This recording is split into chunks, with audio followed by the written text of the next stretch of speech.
साथियों, अगर आप किसी सत्संग में जाते हैं और वहाँ आपसे कहा जाता है कि इस पदार्थ का सेवन मत करो, इस पदार्थ से दुर्गंध आती है, या ये पदार्थ यूज़ करो, इसमें से सुगंध आती है, इसका मतलब वहाँ ज्ञान नहीं बल्कि अज्ञानता है। किसी पदार्थ से सुगंध आ रही है या दुर्गंध आ रही है, इसका किसी सत्संग से क्या मतलब?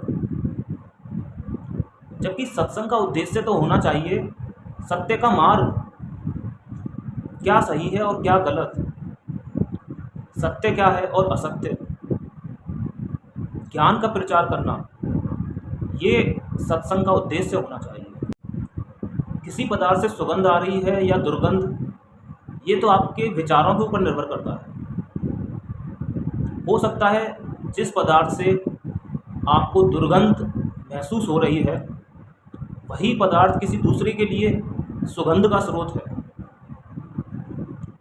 आपको ऑक्सीजन से सुगंध आ रही है, कार्बन से दुर्गंध आ रही है। हो सकता है वही कार्बन किसी दूसरे जीव के लिए सुगंध का आधार हो। ये तो आपके विचारों के ऊपर निर्भर करता है। बड़े बड़े ज्ञानी महात्मा ऐसी जगह तपस्या करते हैं जो दुर्गंध से भरी हुई होती है, तो क्या वो ज्ञानी नहीं? बहुत से सत्संगों में कहा जाता है कि ये खाना चाहिए, ये नहीं खाना चाहिए। तो ये कैसे सत्संग है जहाँ छोटी छोटी चीज़ों पर विचार विमर्श किए जाते हैं, जबकि सत्संगों का उद्देश्य तो सत्य का मार्ग है। लेकिन मुझे बड़ा दुख हो रहा है ये कहते हुए कि आजकल सत्संगों के नाम पर बहुत फ्रॉड हो रहा है। आजकल सत्संगों में मुझे ज्ञान दूर दूर तक दिखाई नहीं देता।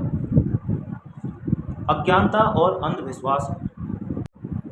मैं तो कहता हूँ आप कुछ भी खा सकते हो, यहाँ तक कि किसी जीव को भी खा सकते हो अगर वो प्राकृतिक रूप से मरा है। लेकिन किसी जीव की हत्या करके उसे खाना, ये गलत हो सकता है। लेकिन प्राकृतिक रूप से अगर किसी जीव की मृत्यु हुई है तो आप उसे खा सकते हो।